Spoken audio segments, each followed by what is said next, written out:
राष्ट्र सेवक स्वास्थ्य जोखिमको विद्यमान अवस्थामा आफ्नो कार्यस्थलमा अहोरात्र खटी जिम्मेवारी पूरा गर्ने चिकित्सक, स्वास्थ्यकर्मी लगायत सबै राष्ट्र सेवकको योगदानको उच्च मूल्याङ्कन गर्दै कोरोना रोकथाम तथा उपचारका लागि अग्रपङ्क्तिमा काम गर्ने राष्ट्र सेवकलाई प्रोत्साहनको लागि रकम छुट्याएको छु।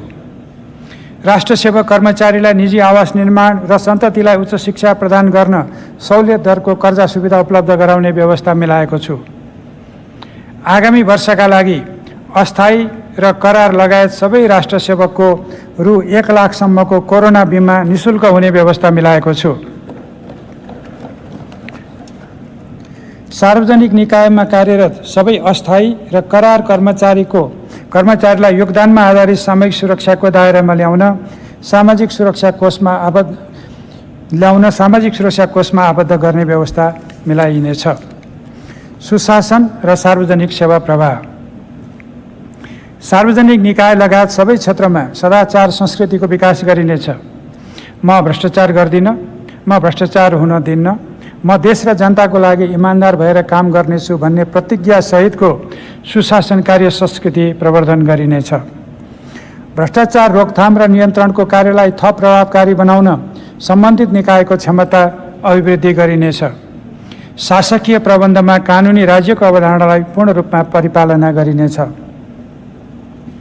सम्पत्ति शुद्धिकरण तथा आतंकवादी क्रियाकलापमा वित्तीय लगानी निवारण सम्बन्धी अन्तर्राष्ट्रिय प्रतिबद्धता अनुरूप आगामी वर्ष पारस्परिक मूल्याङ्कन सुरु गरिनेछ। सम्पत्ति शुद्धिकरण राष्ट्रिय रणनीति तथा कार्ययोजनाको प्रभावकारी कार्यान्वयन गरिनेछ। सरकारी सेवालाई सहज र प्रविधि मैत्री बनाइनेछ। हेलो सरकार पोर्टललाई स्तरोन्नति गरी आम नागरिकको आवाज प्रतिबिम्बित गर्ने माध्यमको रूपमा विकास गरिनेछ। कोरोना रोकथाम नियन्त्रण तथा उपचारको काममा सबै तहबाट भएको खर्च लगायत अन्य सङ्घ संस्थाले गरेको खर्चको विवरण पारदर्शी बनाइनेछ। उच्च व्यवस्थापन तहमा कार्यरत कर्मचारीसँग कार्य सम्पादन सम्झौता गर्ने कार्यलाई नतिजा सूचकमा आधारित बनाई सोबाट प्राप्त उपलब्धिलाई कार्य सम्पादन मूल्याङ्कनसँग आबद्ध गरिनेछ। मानव अधिकारको संरक्षण र सम्वर्धन गर्दै मर्यादित र स्वअनुशासित समाज निर्माण गरिनेछ। संवैधानिक निकायको कार्य सम्पादनलाई प्रभावकारी बनाउन आवश्यक साधन स्रोत र प्रविधिको व्यवस्था गरी सुदृढ गरिनेछ। सम्माननीय सभामुख महोदय, सम्माननीय अध्यक्ष महोदय, अब म योजना तथा सार्वजनिक वित्त व्यवस्थापन र बजेट कार्यान्वयन सम्बन्धी कार्यक्रम र विनियोजन प्रस्तुत गर्ने अनुमति चाहन्छु। सार्वजनिक खर्चमा मितव्ययिता। राजस्व सङ्कलनमा आउने सङ्कुचन र सार्वजनिक खर्चमा पर्ने थप चापलाई व्यवस्थापन गर्न आगामी वर्ष प्रशासनिक खर्चमा मितव्ययिता अपनाइनेछ। कार्यालय सञ्चालन, इन्धन, मर्मत, सहज अवस्था आएपछि हुने आन्तरिक र वैदेशिक भ्रमण, कम प्राथमिकताका गोष्ठी, सेमिनार, परामर्श, सहायता, भइपरी खर्च, फर्निचर, सवारी साधन खरिद तथा मर्मत खर्चमा उल्लेख्य बजेट कटौती गरेको छु।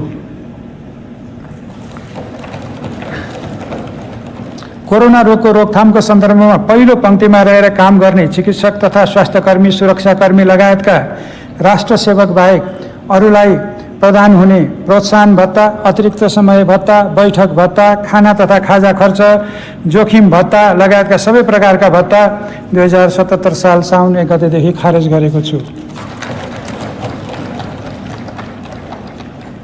सार्वजनिक संस्थान, विश्वविद्यालय, समिति, बोर्ड, प्रतिष्ठान, कोष लगायतका सार्वजनिक निकायमा समेत लागू हुने गरी मितव्ययिता सम्बन्धी निर्देशिका जारी गरिनेछ। सार्वजनिक खर्च पुनरावलोकन आयोगको सुझाव अनुसार कार्यबोझ र कार्य प्रकृतिका आधारमा आवश्यक नदेखिएका र काममा दोहोरोपना भएका सार्वजनिक निकाय खारेज गरिनेछ। अत्यावश्यक सेवा बाहेकका सार्वजनिक निकायका सबै रिक्त दरबन्दीमा नयाँ नियुक्ति रोक्का राख्ने व्यवस्था गरेको छु। आधारभूत सेवा प्रदान गर्ने सार्वजनिक निकाय बाहेक कसैलाई पनि सञ्चालन अनुदान नदिने तथा सङ्घ, प्रदेश र स्थानीय तहमध्ये कुनै एक तहबाट अनुदान प्राप्त गर्ने व्यक्ति वा संस्थालाई अर्को तहबाट थप अनुदान दिन नपाउने व्यवस्था गरेको छु। सरकारी वित्त व्यवस्थापन। अन्तर सरकारी वित्त हस्तान्तरणलाई विकास नतिजासँग आबद्ध गरी परिणाममुखी बनाइनेछ। विकास आयोजनाको छनौट, खर्च र आन्तरिक नियन्त्रणका मापदण्ड परिपालना गरिनेछ। वित्तीय जोखिम न्यूनीकरण गर्न प्रणाली सुधार गरिनेछ। सबै प्रकारका आम्दानी तथा सरकारी खर्च भुक्तानीलाई पारदर्शी तुल्याउन विद्युतीय माध्यमबाट कारोबार गर्ने व्यवस्थालाई विस्तार गरिनेछ। सार्वजनिक निकायको जिम्मेवार पदाधिकारीलाई आर्थिक कार्यविधि तथा वित्तीय उत्तरदायित्व सम्बन्धी कानुन बमोजिम खर्चको नतिजाप्रति जिम्मेवार बनाइनेछ। मध्यमकालीन खर्च संरचना सुदृढ तुल्याई प्रदेश र स्थानीय तहमा समेत कार्यान्वयनमा ल्याइनेछ। आगामी आर्थिक वर्ष उठाइने आन्तरिक ऋणको रकम विकास खर्चमा मात्र विनियोजन गरेको छु। सार्वजनिक ऋणको लेखाङ्कन विद्युतीय प्रणाली मार्फत गर्ने व्यवस्था मिलाएको छु। सार्वजनिक ऋण सम्बन्धी मध्यकालीन रणनीति तर्जुमा गरिनेछ। आयोजना ब्याङ्कलाई विद्युतीय माध्यमबाट सञ्चालन गरी सङ्घीय स्तरमा सञ्चालन हुने आयोजनाको पहिचान, मूल्याङ्कन, छनौट र प्राथमिकीकरण गरिनेछ। राष्ट्रिय महत्त्वका ठूला आयोजनाहरू र रूपान्तरणकारी आयोजनाको कार्यान्वयनलाई प्रभावकारी बनाउन छुट्टै कार्यान्वयन विधि अवलम्बन गर्न सक्ने गरी कानुन तर्जुमा गरिनेछ। आयोजना व्यवस्थापन र निर्माण व्यवसायलाई समयमै आयोजना सम्पन्न गर्न थप जिम्मेवार बनाउने गरी सार्वजनिक खरिद कानुनमा समसामयिक संशोधन गरिनेछ। सार्वजनिक निर्माण तथा सुधारको काम गर्दा अन्तर सम्बन्धित सबै काम लागत अनुमान र एउटै ठेक्का प्याकेजमा समावेश गर्नुपर्ने व्यवस्था अघि बढाइनेछ।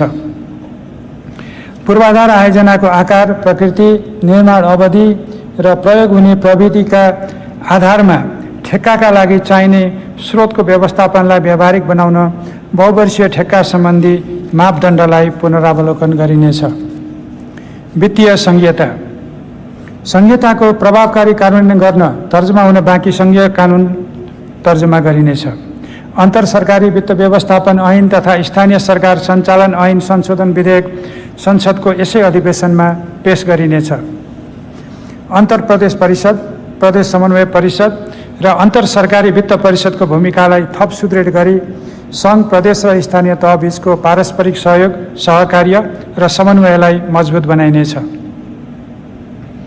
नेपाल सरकारबाट प्रदेश तथा स्थानीय तहमा हुने वित्तीय हस्तान्तरणलाई नतिजामूलक बनाई राष्ट्रिय विकासका लक्ष्य हासिल हुने गरी परिचालन गर्ने व्यवस्था मिलाइनेछ। समानीकरण अनुदान तथा राजस्व बाँडफाँडको रकम तत्कालका लागि स्वास्थ्य सुरक्षा, कृषि, आर्थिक पुनरुत्थान, जोखिममा रहेको वर्ग तथा समुदायको हित र त्यसपछि क्रमशः नागरिकका अन्य मौलिक हक कार्यान्वयनलाई प्राथमिकतामा राखी विनियोजन गर्न उत्प्रेरित गरिनेछ।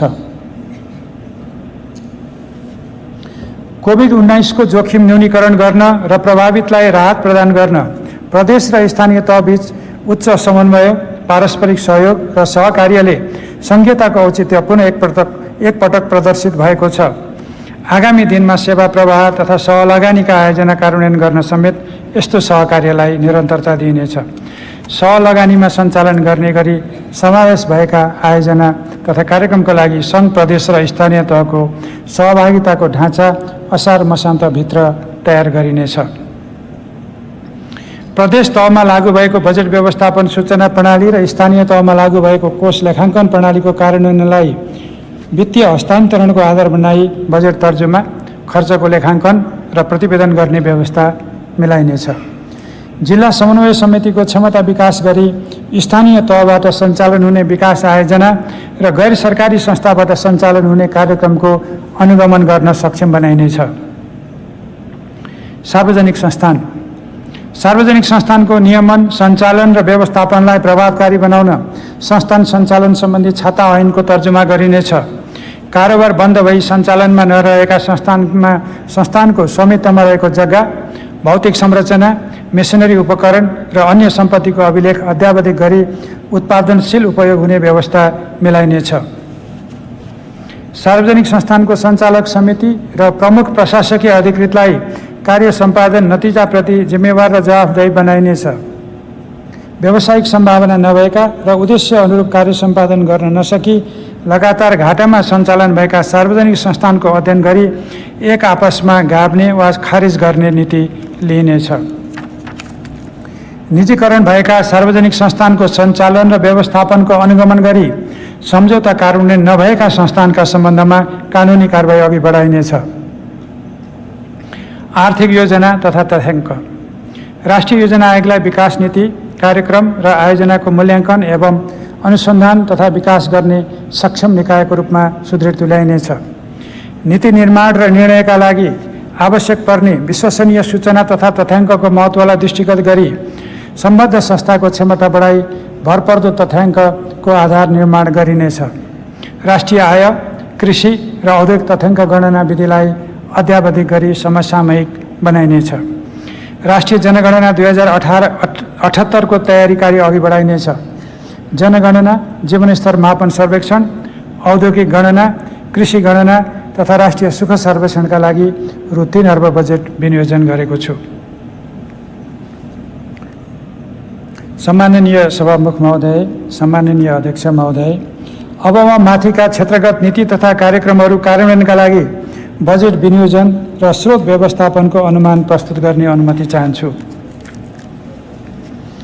आगामी आर्थिक वर्षका लागि नीति तथा कार्यक्रमहरू कार्यान्वयन गर्न रु 14 खर्ब 74 अर्ब 64 करोड विनियोजन गरेको छु।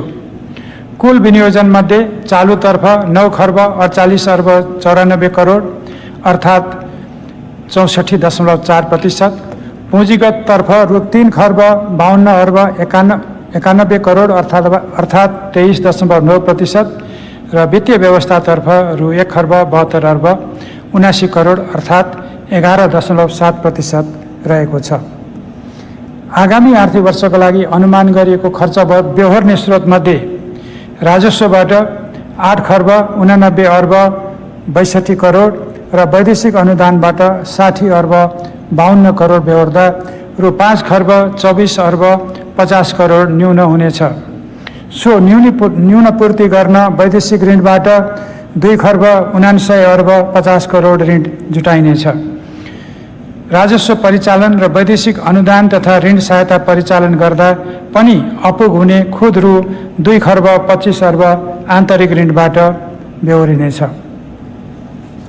सम्माननीय सभामुख महोदय, सम्माननीय अध्यक्ष महोदय, अब म आगामी आर्थिक वर्ष 2077-78 को राजस्व परिचालनको नीति तथा कार्यक्रम प्रस्तुत गर्ने अनुमति चाहन्छु।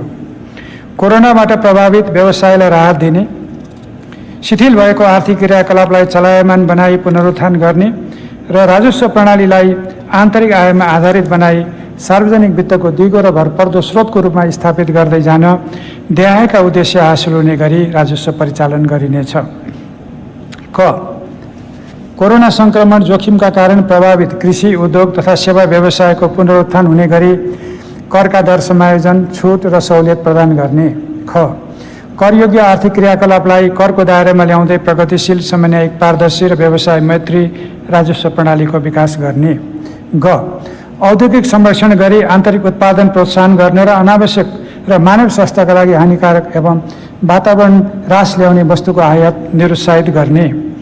र घ दक्ष व्यावसायिक र स्वच्छ कर प्रशासनको विकास, प्रक्रियागत सरलीकरण, सूचना प्रविधिको प्रयोग, कर कानुनको परिपालना मार्फत कर सहभागिता अभिवृद्धि गर्ने र राजस्व चुहावट नियन्त्रण गर्ने।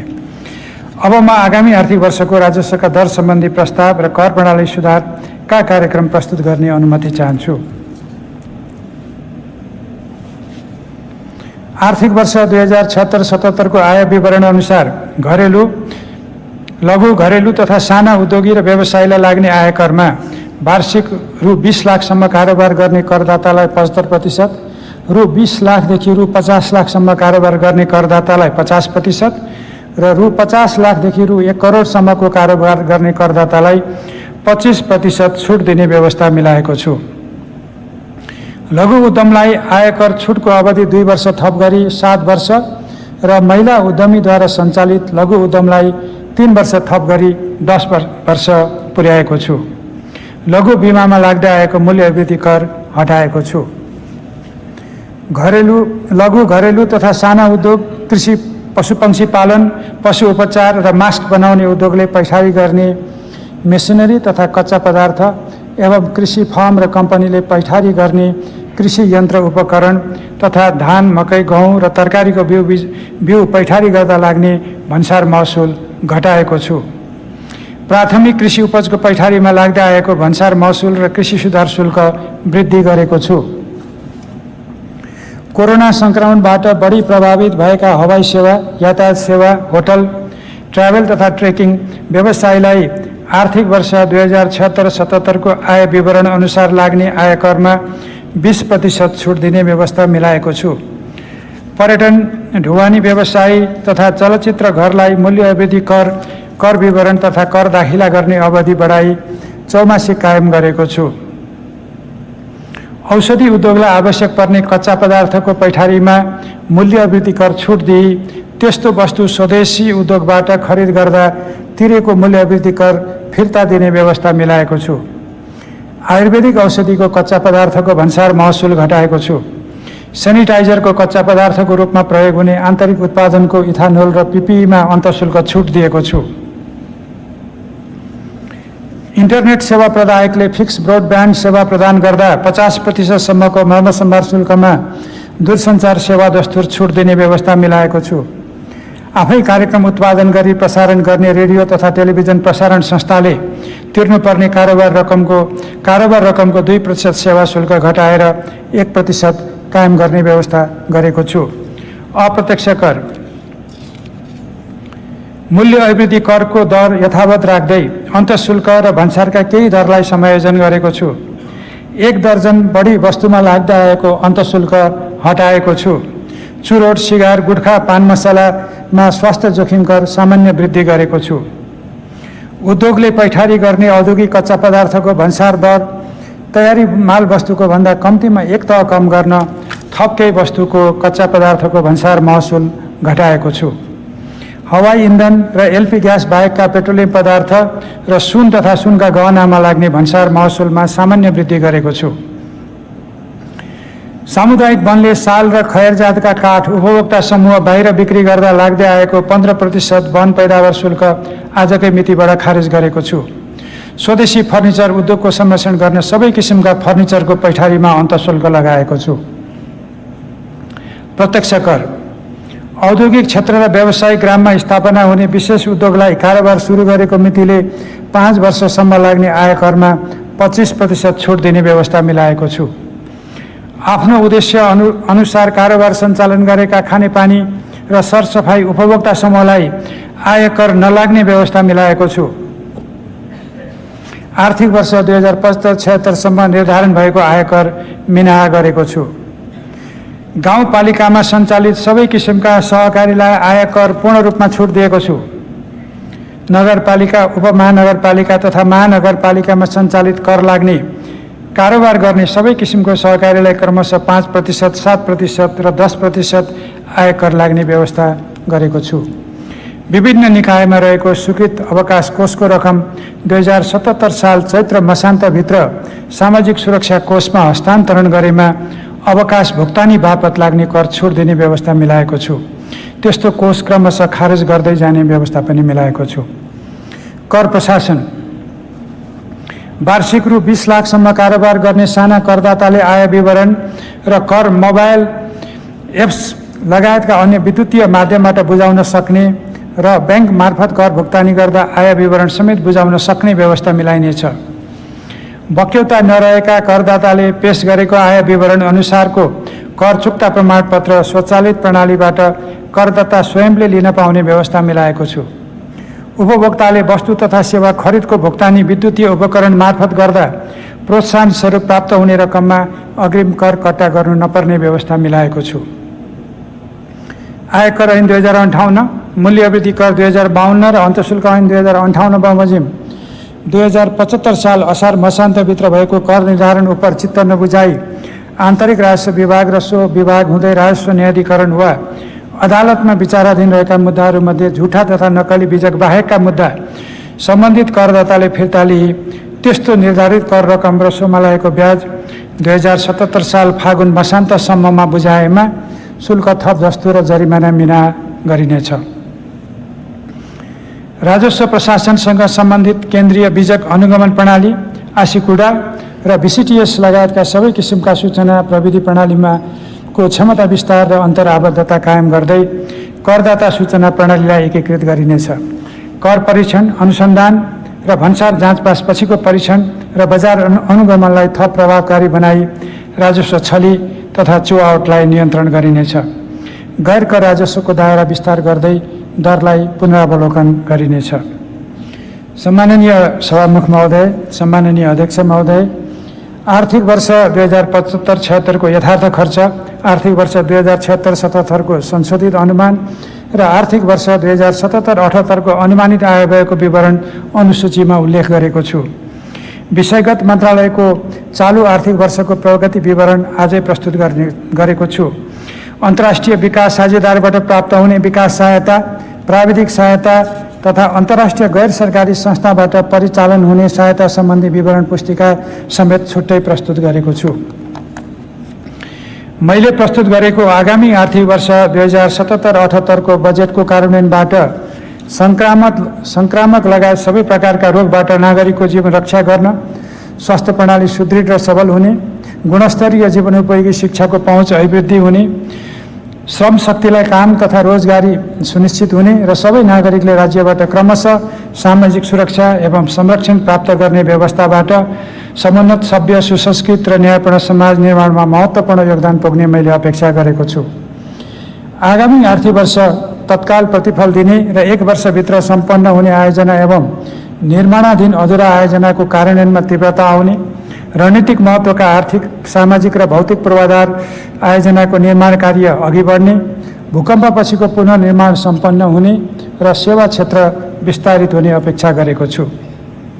कोभिड-19 को प्रभाव तत्काल यकिन गर्न कठिन रहे तापनि परिस्थिति सामान्य हुनसाथ अर्थतन्त्र पुनः गतिशील हुन सक्ने आत्मविश्वासका आधारमा आगामी आर्थिक वर्ष पछिल्लो 3 वर्षको आर्थिक वृद्धिको औसत 7% को हाराहारीमा आर्थिक वृद्धि हासिल हुने अनुमान छ। बजेटले लक्षित गरेको आर्थिक पुनरुत्थानको कार्यमा सघाउ पुर्याउन र मुद्रास्फीति दरलाई 7% मा सीमित राख्ने गरी नेपाल राष्ट्र बैंकले मौद्रिक नीति तर्जुमा गर्नेछ। विगत 2 वर्षको अवधिमा खडा गरिएको आर्थिक तथा सामाजिक विकासको जगमा टेकेर आगामी आर्थिक वर्षको बजेटले समृद्ध नेपाल, सुखी नेपालीको राष्ट्रिय आकांक्षा हासिल गर्न नयाँ उत्साहका साथ थप योगदान पुर्याउने अपेक्षा मैले गरेको छु। कोरोनाको संक्रमणले सिर्जना गरेको यस सङ्कटको घडीमा सम्पूर्ण नागरिक एकजुट भई सुखद भविष्य निर्माणका लागि उत्साहका साथ अघि बढ्न यस बजेटले प्रेरित गर्ने विश्वास पनि लिएको छु। सबै राजनीतिक दल, जनप्रतिनिधि, सामाजिक सङ्घ संस्था, निजी क्षेत्र तथा नागरिक समाजलाई यो उद्देश्य प्राप्तितर्फ सहकार्यको लागि आह्वान गर्दछु। प्रस्तुत बजेट तर्जुमा गर्दा मार्गदर्शन गर्नुहुने सम्माननीय राष्ट्रपति, सम्माननीय उपराष्ट्रपति, सम्माननीय प्रधानमन्त्री, प्रतिनिधि सभाका सम्माननीय सभामुख र राष्ट्रिय सभाका सम्माननीय अध्यक्षप्रति हार्दिक आभार व्यक्त गर्दछु।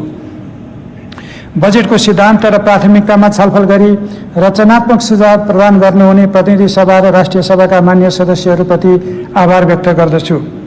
बजेट तर्जुमाको क्रममा महत्त्वपूर्ण सुझाव प्रदान गर्नुहुने राजनीतिक दल, संसदीय समितिहरू, अर्थविद, निजी क्षेत्र, सहकारी क्षेत्र र नागरिक समाजका व्यक्तित्व तथा सम्पूर्ण सञ्चार जगतलाई हार्दिक धन्यवाद ज्ञापन गर्दछु। नेपालको आर्थिक, सामाजिक विकासमा निरन्तर सहयोग पुर्याउने सबै करदाता र कठिन अवस्थामा समेत नेपाललाई निरन्तर सहयोग गर्ने विकास साझेदारहरूलाई हार्दिक धन्यवाद दिन चाहन्छु। बजेट कार्यान्वयनमा सबैको पूर्ण सहयोग रहने अपेक्षा समेत गरेको छु। अन्त्यमा मुलुकभित्र र बाहिर रहनुभएका सबै नेपाली दिदीबहिनी तथा दाजुभाइहरूलाई कोभिड-19 को जोखिमबाट सुरक्षित रहँदै सबल, समृद्ध र न्यायपूर्ण राष्ट्र निर्माणमा योगदान गर्न आह्वान गर्दछु। धन्यवाद।